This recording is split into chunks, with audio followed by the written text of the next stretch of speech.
Hello, welcome to the next bit of Newtonian physics, in which we're going to carry on looking at energy and work done in pipes.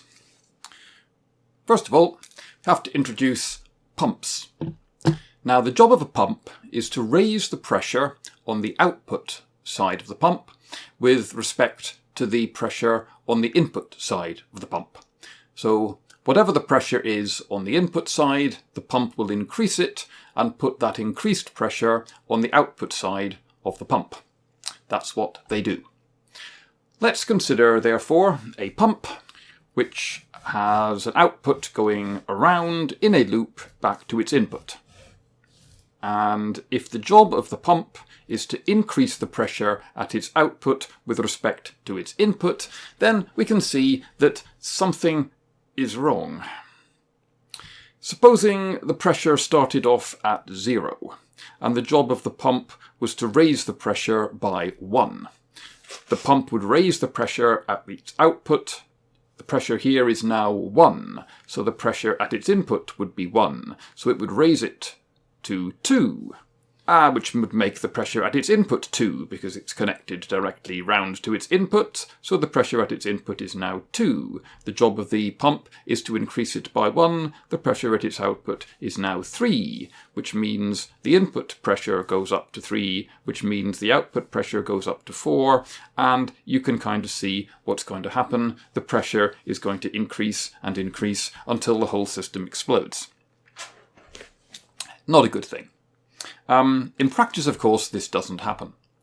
Just before I explain why that doesn't happen, let's just remind everyone that in a pipe, pressure acts in all different directions.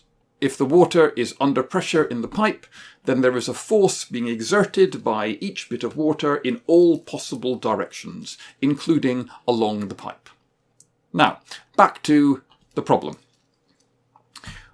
The problem here is that the pipes are not infinitely wide.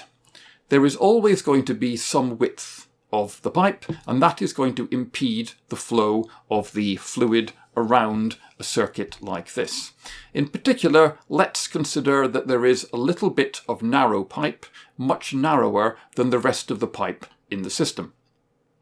Then we can have a higher pressure on this side the pump and a lower pressure on this side of the pump, provided that pressure difference is lost as the fluid goes through the narrow pipe. So we have a higher pressure on this side of the narrow pipe and a lower pressure on this side of the narrow pipe. And that's exactly what does happen. It takes energy to force that fluid through that narrow pipe. And that energy results in a loss of pressure.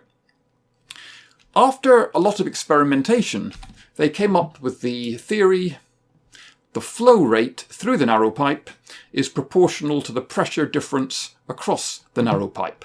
So the rate of fluid moving, the flow rate in meters cubed per second, is proportional to the difference in pressure. The pressure on this side minus the pressure on this side.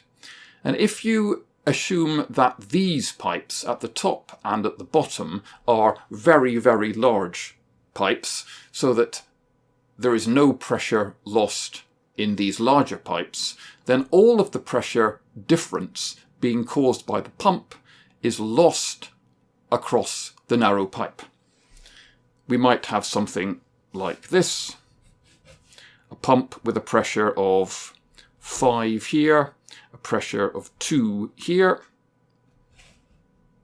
and the narrow pipe itself would have a pressure of 2 here and a pressure of 5 there, and water squeezing down through the narrow pipe would be losing the pressure as it went. And as we've seen before, that means it's losing energy as it goes down there as well, and that is going to result in the fluid going through the narrow tube heating up. The energy has to go somewhere. Right. Now let's think about energy in a bit more detail. Supposing we have a volume of water flowing along a pipe. And first of all, let's consider one of these bits of pipe. One of these big, thick bits of pipe in which the pressure is the same all the way through. So we've got P0 on this side and P0 on this side. If the cross-sectional area is A meters per second, then the total force pushing this little volume of water from this side would be P0 times A, the force on this little bit of fluid. Similarly, the force pushing it on this side would also be P0 times A, the pressure times the area, because force is just pressure times the area over which the pressure is being exerted. So we have no net force on this bit of water. So why does it move? Why do we get any flow going around this circuit at all? If the forces on the water and a little bit of water here are the same in both directions, why would it move? And the answer is going back to Newton's first law of motion. Objects remain in a state of rest or uniform motion unless acted upon by an external force. The forces on this little bit of fluid here balance out perfectly. But that doesn't mean that this bit of fluid has to be stationary. It just means that this bit of fluid has to remain in uniform motion. So it just continues quite happily along the pipe. There is no need to gain or lose any energy in order for it to do that, to continue in uniform motion. The pump, however, is a different story. The pump has got to be putting energy into the system. And we can derive how much energy it needs to supply to the system by noting the fact that the volume of fluid pushed out of the pump at higher pressure must equal the volume of fluid going into the pump at lower pressure. Well, if the pump is trying to push out fluid on this side at a pressure of, say, P1, then the force that it is having to exert to do that is P1 times A, the pressure times the cross-sectional area of the pipe. Pressure times area is force.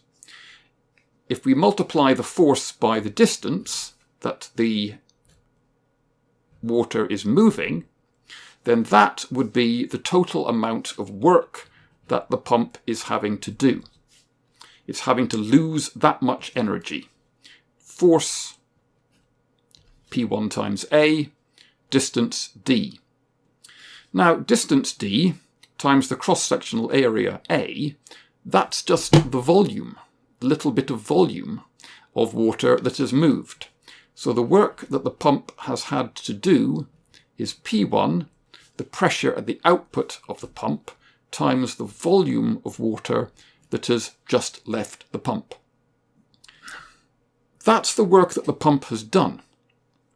But the pump has also gained some energy because water has arrived at the other side of the pump. The force on the water there going into the pump is P0, the pressure down here, times the cross-sectional area of this pipe. And the distance that the water is going to move, again, times D, that is the work that the water has to do to get into the pump. Well, energy is conserved. If that's the work that the water has done to get into the pump, that must be the energy that the pump has gained from this water coming into it. Energy gained, P0 A times D. Well, A times D is just the volume of water that's gone into the pump again, so we can write the energy gained by the pump from the water coming in is P0 times V. The net amount of work the pump has to do is therefore the work that it has to do to push the fluid out minus the energy that it gains from the fluid coming in the bottom. Call that the net work that the pump has to do. And that, just by combining these two equations, is P1 minus P0 times V. The difference in pressure times the volume of water that's moved. I could write that delta P. The difference in the pressure across the pump times the volume of water that has moved through the pump. That's the net work that the pump has to do. So that's the net amount of energy that you have to put into a pump in order to get it to move that water and raise the pressure of that amount of water. If we look at the amount of work done per second, then the work done per second is the power.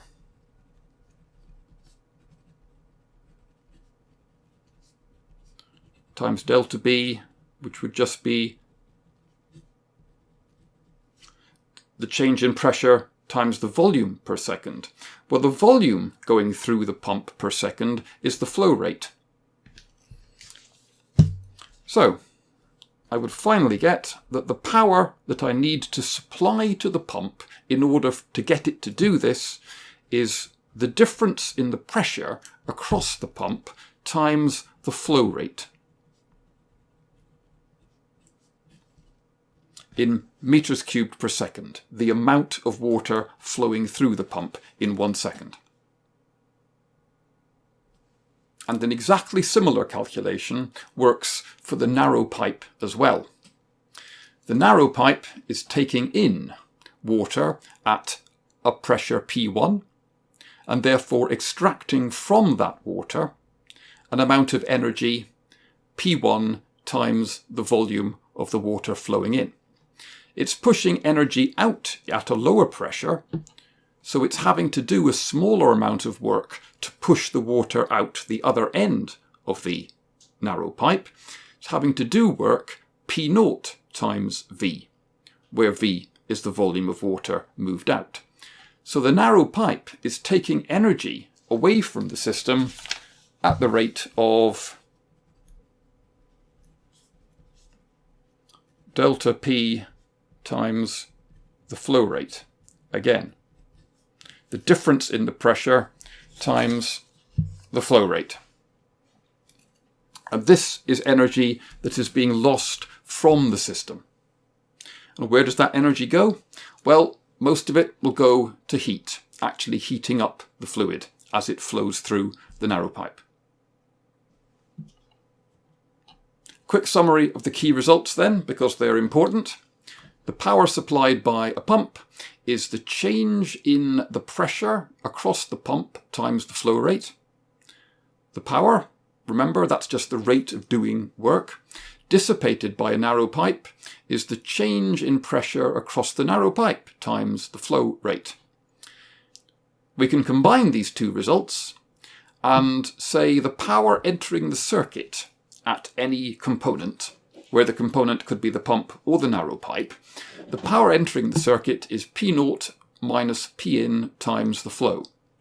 And if that works out to be negative because Pin is bigger than Pout, as it is for a narrow pipe, then power is leaving the circuit. Okay, that's all I need to say about energy and power in pipes.